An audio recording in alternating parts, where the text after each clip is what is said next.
Greetings, friends. Welcome back to another episode of Dreamscapes. Today we have our friend Jay Rooney from the Bay Area, California. He is the award-winning publisher of the award-winning long-form magazine Game and Word, also host of the Game and Word podcast.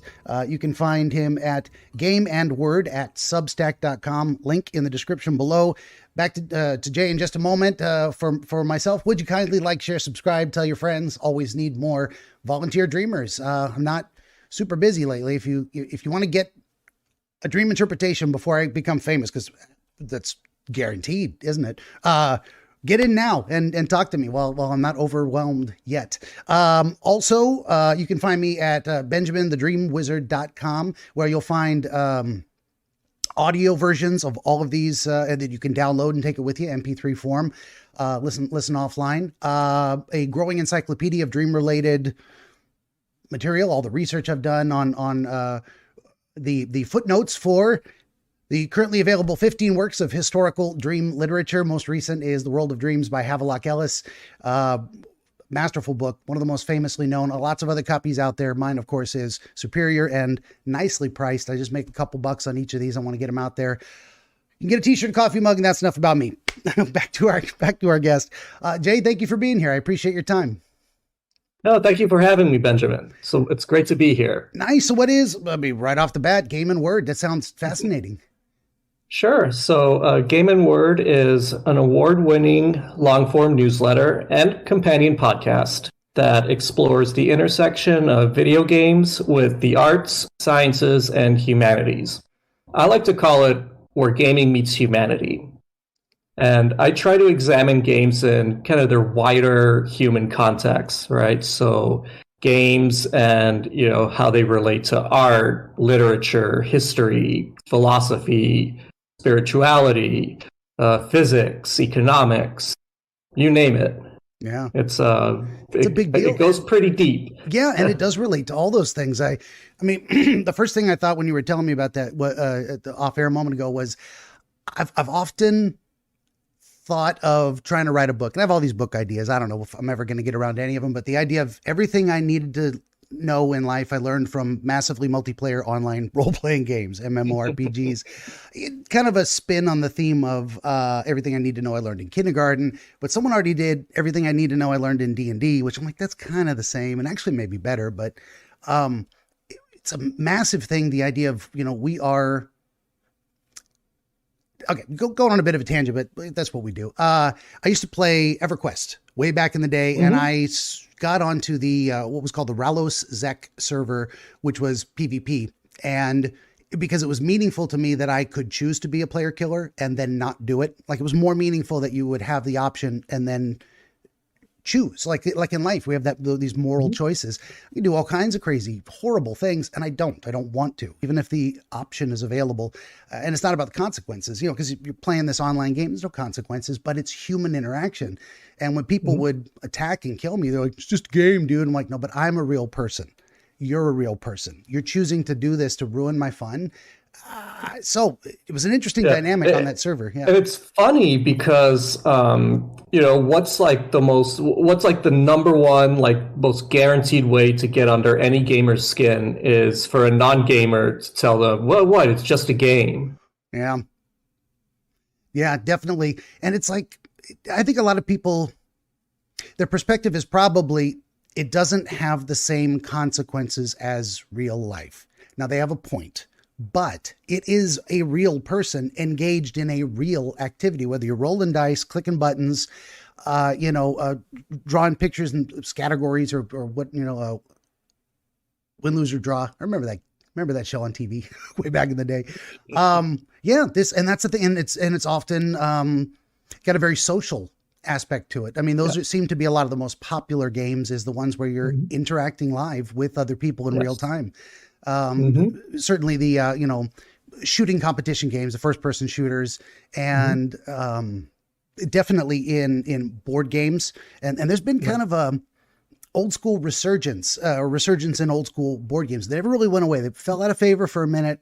Everyone was impressed by the bright, shiny new object. And now, there's groups of friends who are like, no, we're going to get together on Friday, actually in the same house. We're going to sit down at a table. We're going to have a beer and we're going to play this live experience together in a way that you just can't duplicate in online games. Totally. Yeah. And no, and I totally agree with that. I'm the GM for two separate, the tabletop role-playing groups, and there's just something very unique to it that can only be captured in person. For sure. Yeah. And I find myself, I'm playing The Witcher 3 lately. I just finally got a machine that could put it on some decent settings and not be all laggy and sketchy and look pixelated and whatnot. So finally jumped into that 7 years late. That's kind of how I roll. But I find myself also bringing my personal morality to the game and the choices that I make. And I think that's one of the great things about video games in general, is that you can explore a lot of those things. How does it make me feel if I choose to let this guy live versus killing him for my own sake? Some people have a better ability to kind of separate themselves from the game. Say it's just a game, so I can get away with anything. It's not real immoral choices. I'm a little more like, I'm still making the choice, and there's still going to be this result, and the world's going to reflect that in how it responds to me in the best design games. Your choices have consequences, and you get. Have you ever played Undertale? I have not, but I do love that one. I've heard about it. Yeah, it's everything that you're talking about. Like it does it perfectly. Just it gives you a choice of, do you want to play the game without killing anyone, or are you just gonna like mow everyone down, right as you see them? And if you choose the latter, the game does a really good job at making you feel like an absolutely horrible person. That is cool. Well, that was the thing that's the reason I know what Undertale is that after a minute, once people kind of were talking about it, then it came out, you could play the entire game without killing anyone without ever fighting. That is a brilliantly designed game where you've got, because we do have a lot of kind of default interaction with games where, and they fall into these categories like, okay, this is a story game and it's text interaction and whatnot, and this is a shooter game, I'm meant to blow everything up, and those kind of meta genre bending tricky things that they do. They throw it out there and they're like, you're going to interact with this in a certain way. We know this. You think this is this kind of game. I had a very similar experience playing Doki Doki Literature Club for the first time, blind. And people are like, oh, we want to see this guy. What's his reaction going to be? And like, I'm not going to spoil anything for anyone here. If you have not played Doki Doki, go in blind, read nothing about it, and just play it straight. Yes. And, of course, I will say though, I'm like, dating simulator. I got to pick from these girls, a little harem fantasy type of thing. And maybe I'm meant to romance them. And, but I was trying to respond to, okay, who's my best girl? Everyone's got their best girl. Like, and I know kind of how they work in terms of you're only supposed to choose one. You try to choose all three. They get jealous or it all blows up in your face. It's usually not an option. So I was approaching it from that strategic point, knowing what I think I knew about games. And that's as much as I'm going to say about it, because I don't want to ruin the surprise for anyone. Definitely highly recommend it. Put it on your wish list for when it goes on sale and pick that up. A very unique experience. But we've talked about like video games, board games. What would you say? I mean, specializing in games, there's a whole lot of games out there. What would you say is like some of the lesser known stuff that also kind of relates to that art and culture side of things? Yeah, I think a lot of people don't realize how, because the media loves to fixate on violence and addiction and all that stuff. Like they love to sound the alarm on Fortnite and Roblox and all that. But not a lot of people know about games like Undertale or Fallen London, which is a brilliant text-based browser game. They don't know that games can tell stories in a way that no other medium can. In fact, even with my wife, it was she was under the impression that video games were all like first person shooters and just was really kind of like like, yeah, you play those or whatever. So, but it's been a long process, but she's finally come around to accepting that. All right, no, like these are really potentially wonderful storytelling vehicles. And being an English teacher, she certainly appreciates that. Yeah, that is very eye-opening too. I mean, I think it's for sure there's the sensationalist media perspective on things like, how can we make people scared and click on our articles, to here's a threat you never knew, but first these commercials, I think you're right. I love what you said about the idea of that it tells. Okay, let me back this up. I got like 6 ideas at once. The idea that games are an art form. I mean, that just at the bottom line is media. And when people think of media, they think what, like television? Like, yes, that's one form.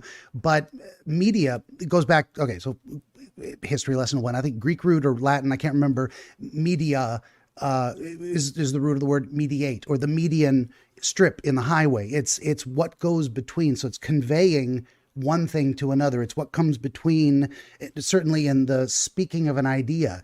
So we go way to the base of it. And the crafting of even old school chess tables 500 years ago, that was an art to make that thing and to make the pieces and to design a game that can be played. This brings to mind someone obsessed with games. I don't know if you ever read any of his books, an author by the name of Piers Anthony. I don't think so. Fair enough. Yeah. Well, so he's he's like 90 years old. He's still writing like 5 books a year. This guy's insane. One of the most prolific writers in the history of writing. Started writing in the 1960s, still going strong today. A lot of his stories contain references to games, and that's part of a competition drama dynamic in a lot of this game, especially the what was called the Robot Adept or Apprentice Adept series. Like these people lived on an entire gaming planet where the games decided how well you competed, decided whether you were raised to citizen status and had a certain amount of power over the world. I thought that was genius. And it just, the entire series is about competing in these games and the different strategies that work. This connects back to what I was saying with the idea of everything I need to know about life, I learned from games in a way. And I like to conceive of life that way, especially being an old school RPG fan, the idea of everything is a quest and leveling up. And there's different things. I mean, you level up once a year in your age. And all the points of life are the discrete experiences you've had. There's a reason we call them experience points, because it's very much, games are based on life, and then life is reflected in games and teaches us things about life. That's just, I've rambled a lot, but I don't know. There's probably something in there you have a comment. Yeah, no, that's absolutely that's the heart of what I try to get at, is how games are influenced by the wider world around them, and in turn, how games influence those who play them and the world around them. For sure. And that's really that's at the core of what I try to examine at the end of the day. Like that's boil it down to the bones. Like that's really what I'm trying to do. Absolutely. And then this all started with the idea of the storytelling thing and what makes it unique in my estimation. We'll get your feedback. I was going to say, I assume you agree, and maybe you don't, but the idea that it's one thing to hear someone tell you a story, to be a passive recipient, and that goes for audio, it goes for books, it goes for television and movies. These are all passive absorption type of things. In a game, you are placed in the role of a piece on the table. You're not just watching the main character. You are the main character, or a side character in some stories, which can also be very interesting. And then you get to make decisions. And I think the best games, in my opinion, are the ones where, your decisions they reflect yourself. You're given that option, but also change the way the world responds to you. And that's what I was talking about, The Witcher and Undertale, games like that. It's a very unique experience that can't be duplicated, I don't think, in any other kind of medium.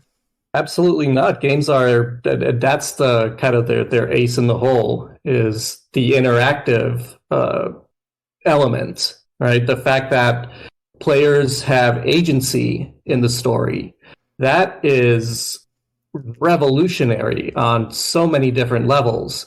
Thanks to our little friends in our brains in our heads called mirror neurons, we experience stories generally as if we were there, but when you're actually engaging and interacting and giving and receiving feedback within the story, then the effect is multiplied to the nth degree. It is very powerful.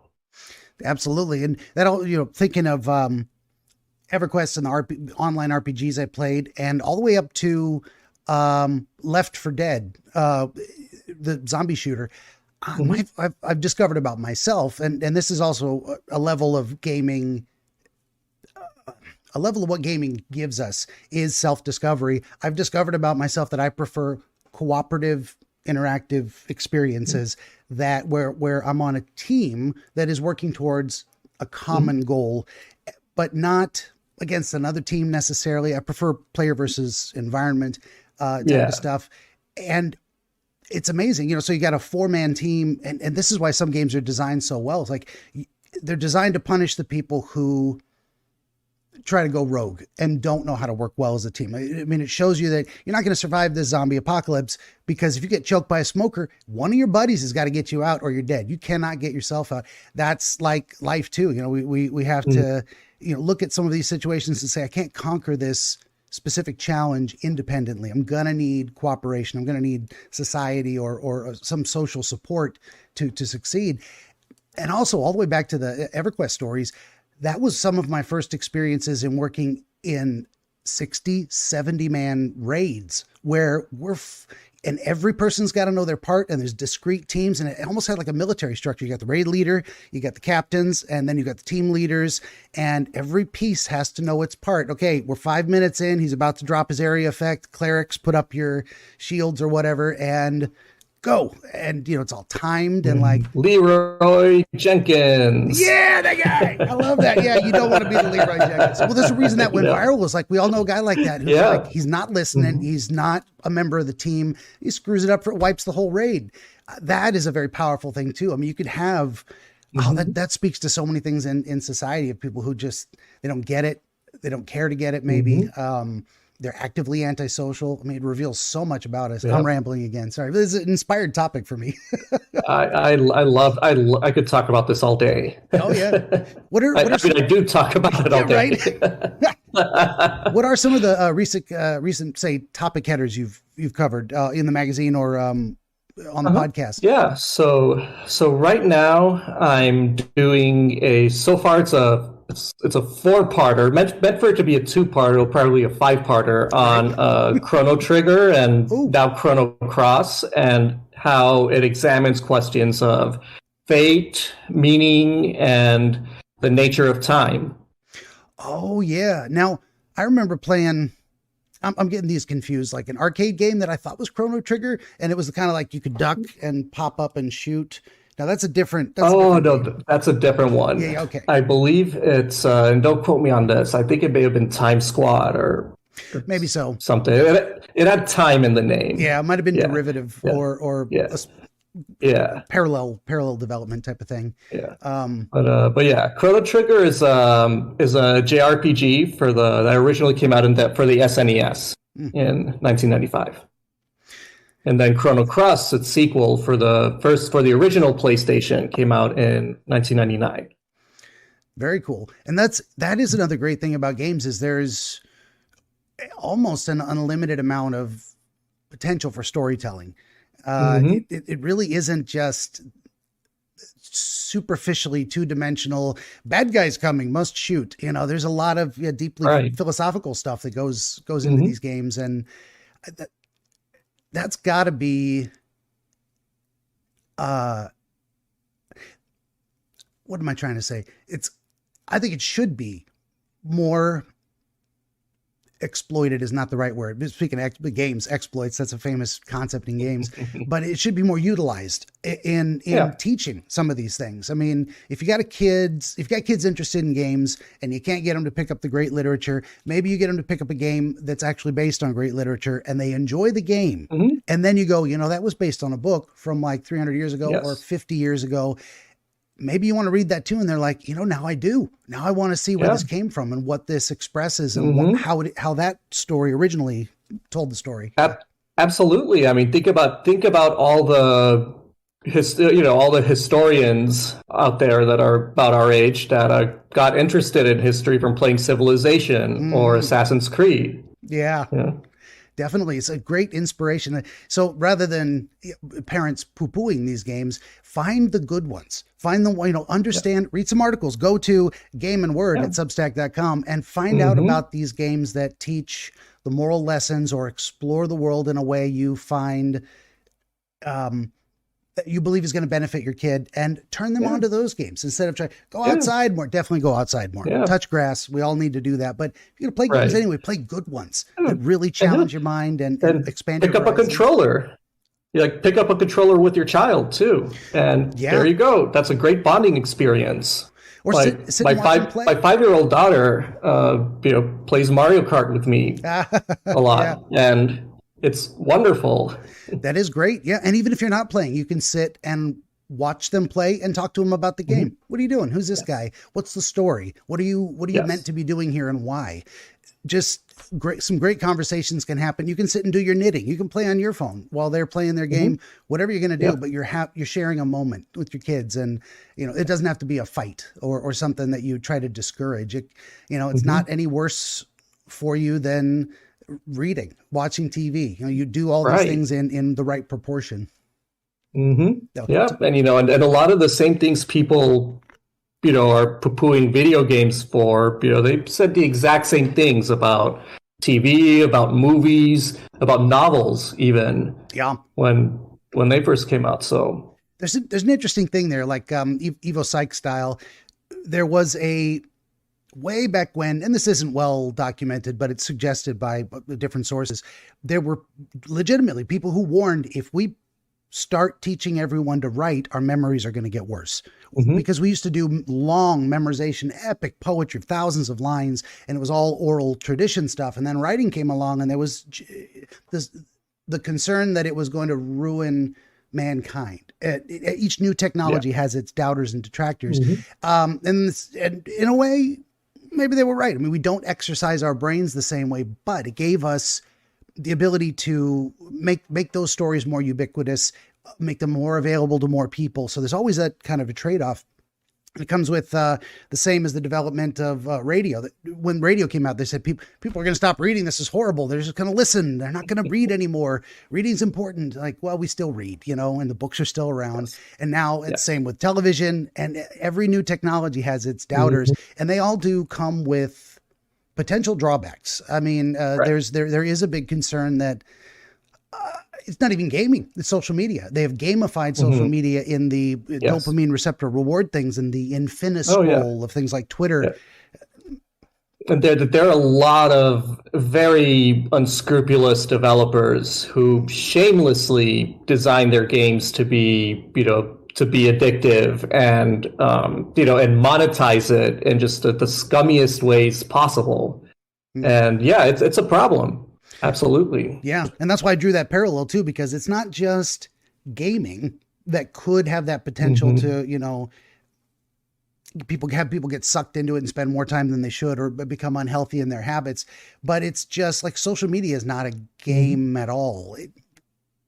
Technically in some aspects and metaphorically, certainly, but it's just communication, and that has its own rewards, interaction with other people. So anyone who looks at gaming as dangerous or destructive or degenerate in whatever way, you better look at social media as well and understand where the real problem is. It's not in the medium itself. It's in how we use it. It's how it's designed to function, slot machine style in some ways, beware those games that pay to win and that are a little too free with the rewards and don't make you work for it enough.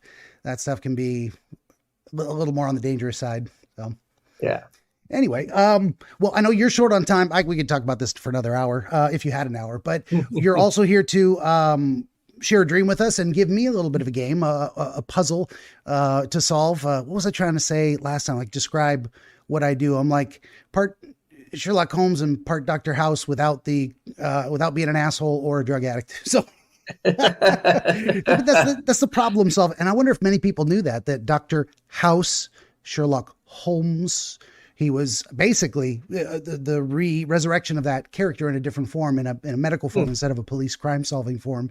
That tracks. Yeah, and maybe people knew that. And I'm just impressed with my own, because sometimes I think of ideas that people have already had, and they're like, "Well, we knew that." I'm like, "Oh, well, I didn't until I thought of it, and I thought I was a genius." So, well, okay. So my process, I just shut up and listen. Our friend Jay's gonna tell us his dream, and then we're gonna see what we can make of it. So let me write down a timestamp here. 5:38. Okay, and I'm ready when you are. Benjamin the Dream Wizard wants to help you pierce the veil of night and shine the light of understanding upon the mystery of dreams. Every episode of his Dreamscapes program features real dreamers gifted with rare insight into their nocturnal visions. New Dreamscapes episodes appear every week on YouTube, Rumble, Odyssey, and other video hosting platforms, as well as free audiobooks highlighting the psychological principles which inform our dream experience and much, much more. To join the wizard as a guest, reach out across more than a dozen social media platforms and through the contact page at benjaminthedreamwizard.com, where you will also find the wizard's growing catalog of historical dream literature, available on Amazon, featuring the wisdom and wonder of exploration into the world of dreams over the past 2,000 years. That's Benjamin the Dream Wizard on YouTube and at benjaminthedreamwizard.com. All right. Yeah, so this dream was from when I was about 7 or 8 years old. I still remember it very vividly, very clearly, and I often wish I didn't, because it was a nightmare. It was a really bad nightmare, and it left a mark on me. So it starts. By walking down a sidewalk, just a regular, just kind of suburban sidewalk, and there are a bunch of kind of like blank, like canvas signs, kind of like the ones you would see like at protests, something with the wooden like handle and everything, but they're completely blank, right? So and I pick one up, and then I see there's a silhouette of a smiling skeleton comes into the frame, and he makes this noise like, "Ah, da, da, da." And then I just kind of look at it silently, and then then the smile changes to like a frown, and then he's like, "Ah." He makes this like creepy sound and like fall, and then disappears back downwards. And it happens a couple of times, and I see other people from my life doing the same, and I'm kind of just like staring vacantly at it in a very creepy way. And then it feels like I wake up, but I don't know how much I woke up or whatnot, because first it seems like I'm in my room. The nightlight is on, and nothing unusual, right? But then in the ceiling, or on the walls and the ceiling, these strange, like creepy, like almost spider-shaped shadows materialize on the walls and in the ceiling.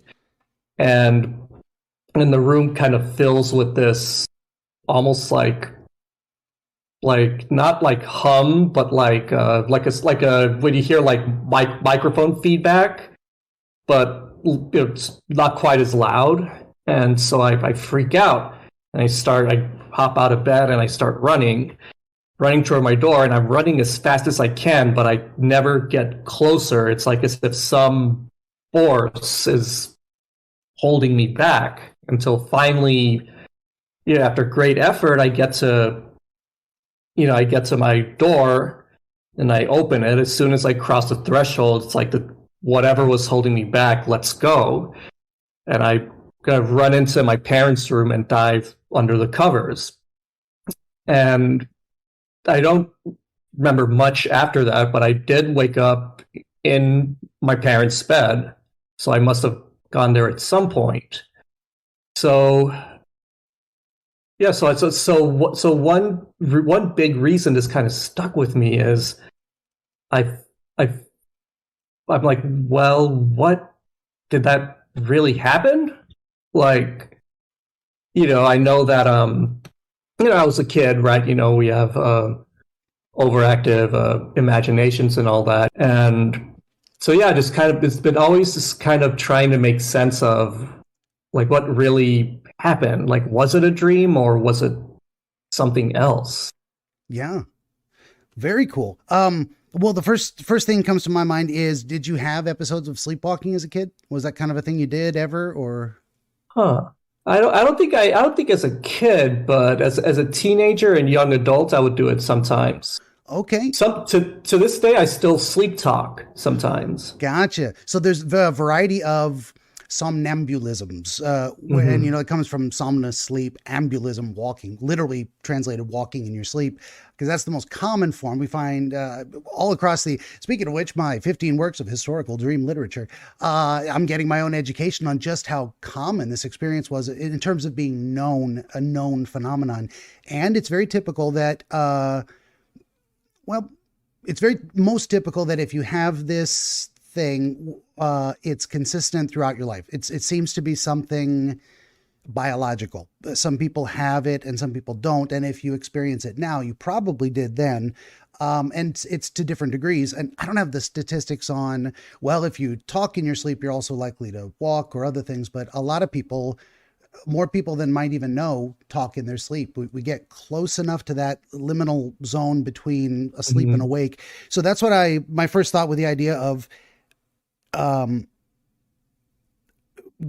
having the dream experience that you ran to your parents' bed and dived under the covers and actually waking up in your parents' bed the next day is that probably that experience of leaving your room that was represented in the dream. It sounds like it physically happened, and that's not uncommon at all. You talk to sleepwalkers, and they'll tell you what they're doing. What was it, Mike Birbiglia, one of the most famous sleepwalkers? He was like getting on a podium after having won something, and he wakes up on top of the 5 foot tall dresser in his bedroom as it collapses, and and so the physical behaviors are often reflected in the dream in some way. So that's definitely a solution to at least part of that. Um, Hmm. but let's begin at the beginning real quick and uh, kind of work our way back up to that, because the other imagery of like, how did you get there? And what does that mean? Um, you're walking down a suburban sidewalk. So this was probably from your experience reflected, like you lived in a suburban neighborhood as a kid. I mean, kind of, sort of. Okay. I grew up in Mexico City, actually, Okay. and so there are sidewalks there, but you don't tend to utilize them much. At least not in my neighborhood, because there's always a chance you could get snatched off the street, right? Gotcha. So I would visit my family, in New Orleans and in Florida, and there certainly there were more of those types of sidewalks that I would that I would have remembered. Gotcha. Okay. So when we're talking about dream experiences and how they connect or don't connect to real life, that's often, it gives us information either way. So this puts you in more of a New Orleans, Florida situation. So it's like your mind says, okay, imagine you're not in Mexico City. Imagine you're on vacation or you're in a foreign place, possibly, like, and not, foreigner style. I mean, there's a reason that's the word, but foreign to your common experience. So yeah, what's absent in a dream can be as important as what's there. Yeah, And and the, it's kind of on that note. yeah, Now that you mentioned that, I was in Mexico City because my parents divorced when I was really young, and so I went there with my mom. And but yeah, I would miss my dad and my dad's family a lot. so, Would always look forward to to spending time yeah. So with visiting him family and is that also side of the representative family. of seeing your dad or spending time with your dad. So all of that Yes. from suburb. I'm walking down a suburban sidewalk in this dream. It's like, okay, imagine you are closer to your dad. You're in the vicinity of where he is.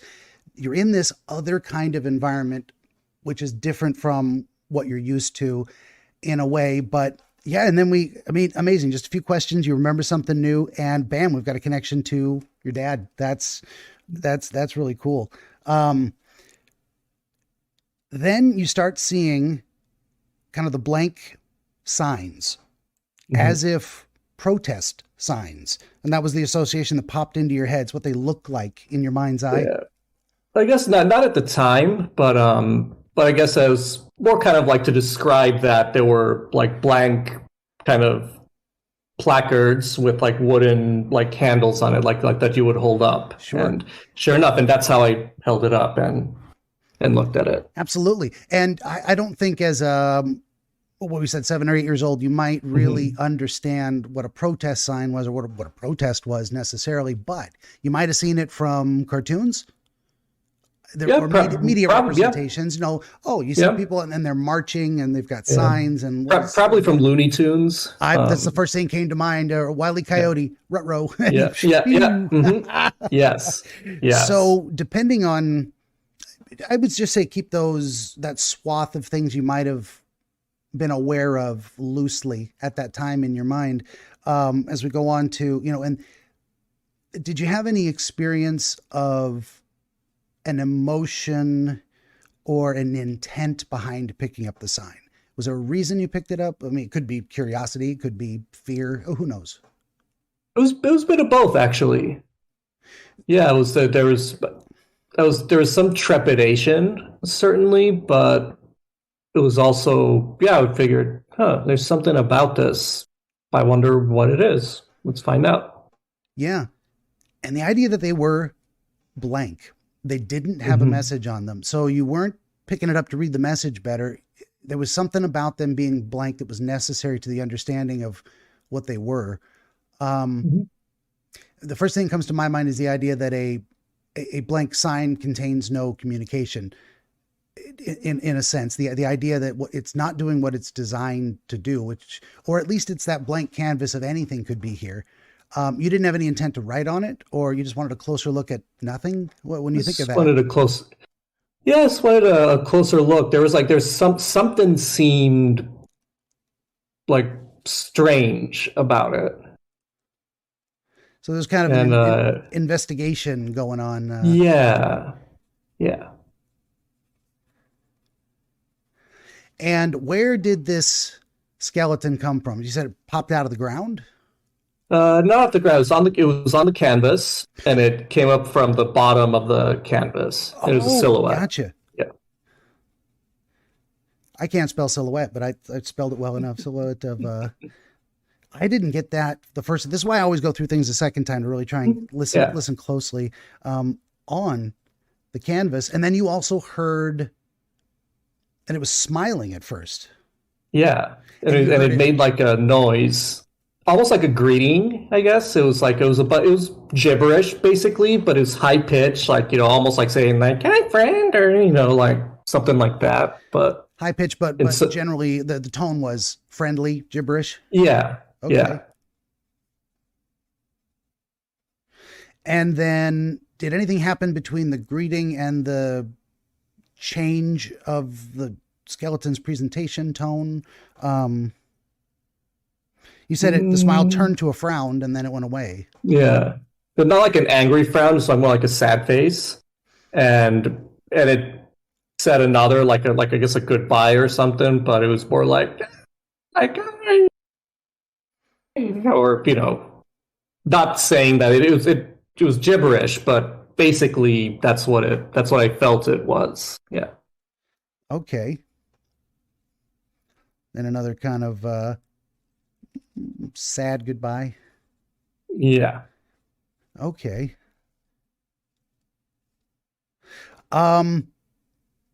Did you have any again emotional reaction or thoughts about what was happening? I mean, it could be just pure confusion. It could be distress. I mean, did you feel threatened? I was terrified. Terrified. Okay. Yeah. You might have also mentioned that. I'm not even reading my notes. So I'm trying to go from memory. And were you terrified even when it was friendly, or was it the sadness of the departure that left you scared? I think I was still kind of wary when it popped up, but then yeah, when its tone or its demeanor changed, and yeah, like then I started to get really scared. Okay. Gotcha. From wary to terrified. Okay, definitely. So there's something about, yeah, about that change in presentation. Um, and then you said this repeats. You saw other people doing it, or you picked up more. Um, Um, I think yeah, I did pick up a few more at certain points, but I saw people like I knew like my brothers, or my brother. It was I only had one brother at the time. and other Then family, even like hmm? other family as well. Was it those were the people in your dream? Yeah, so yeah, people like my brother, some of my friends, cartoon characters. Even I remember like Winnie the Pooh was one of them. But they just kind of like just looked at it, like they didn't really exhibit any reaction So necessarily. what you saw them experience was the same thing, same silhouette, same Hmm. interaction. Hmm. Interesting. This is Yeah, repeating across multiple, and they gave no reaction nope. to the same experience. Interesting. Got some kind of representation of your in your waking life watching other people go through some similar experience to you stoically in a form of Hmm. non-reactive, non-responsive.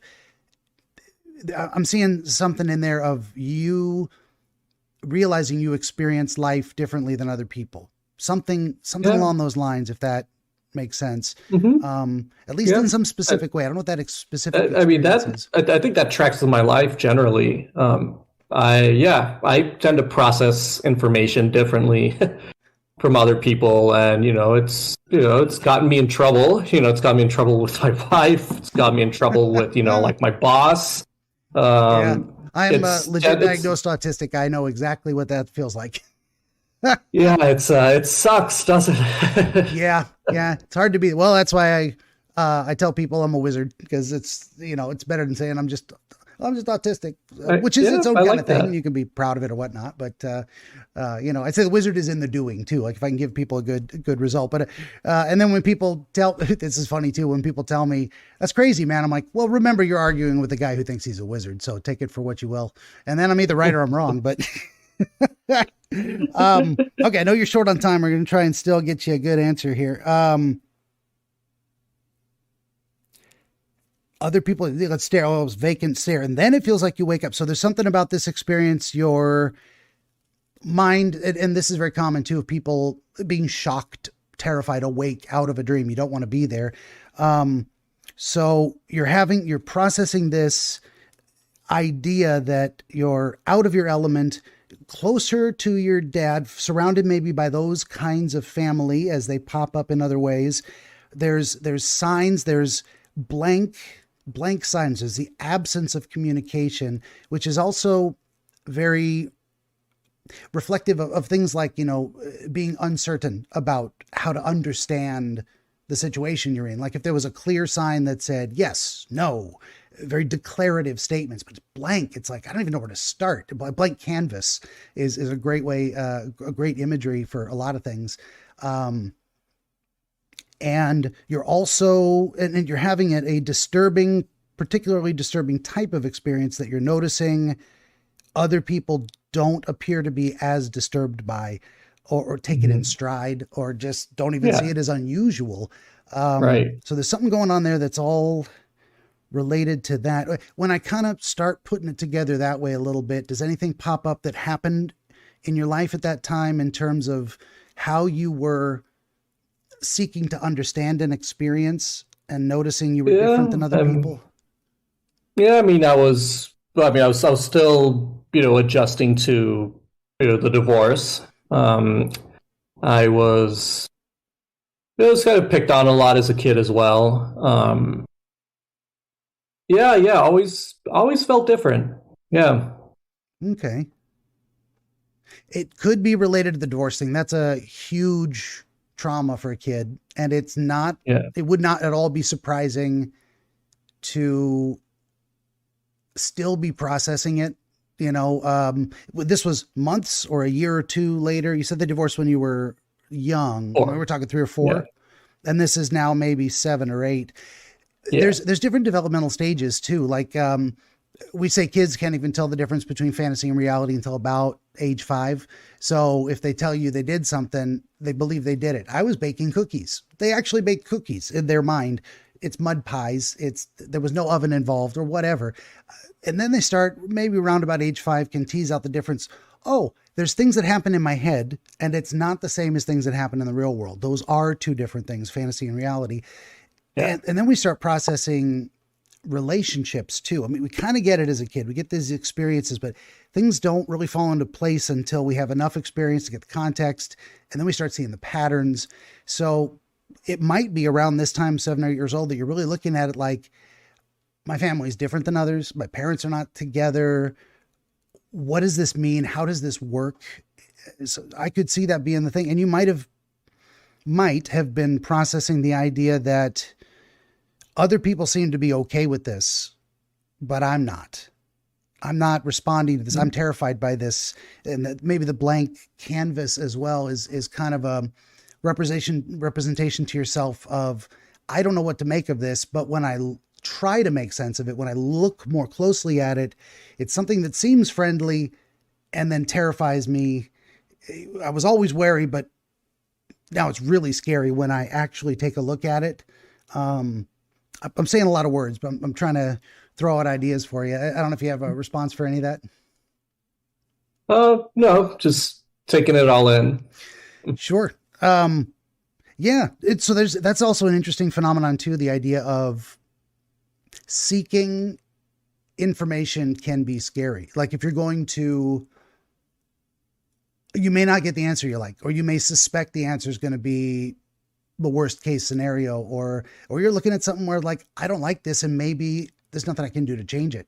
And so I have to come to terms with acceptance of this is the way it is and I don't like it and I can't change it. And that can be its own kind of scary.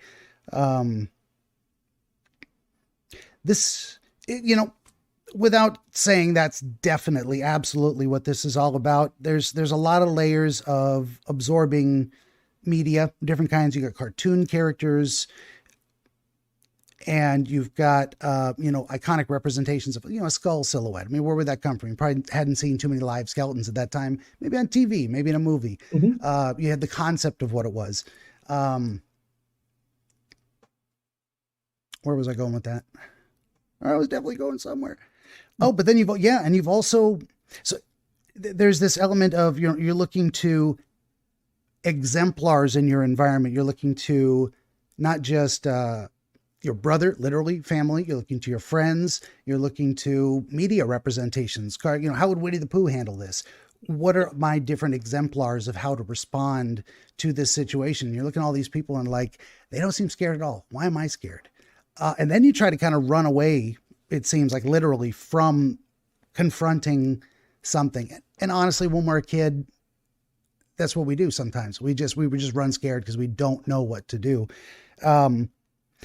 And just to touch briefly on the experience of the sleepwalk, which is what it seems like it was,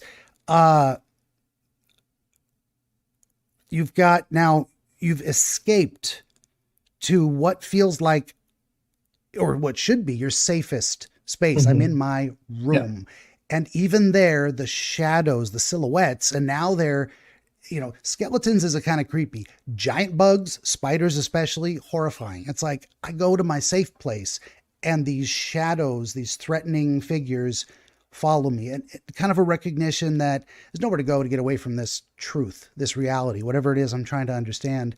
And then, of course, you go and seek comfort, in the most reasonable place. When you're a kid, you go to your parents. That's even safer than your room is in your parents' arms, or should be, for most kids, should be for all kids. But I don't know what to make of the mic feedback hum. There could be something physically related to the process of getting towards that liminal sleepwalking place that, you'll get the intrusion of physical sensations coming as feedback to you. And it would sounded like, that kind of, and sometimes all of us have a little bit of tinnitus. You're in a super quiet room. You get the it's there for all of us. Some worse for some than others. Definitely worse for me. And I would relate the experience of the resistance running to the door. This is another type of dream that is very common. Something's chasing me and I can't run away. And there's also a physical component to that, where people are kind of in that liminal zone of struggling to move a body that won't respond.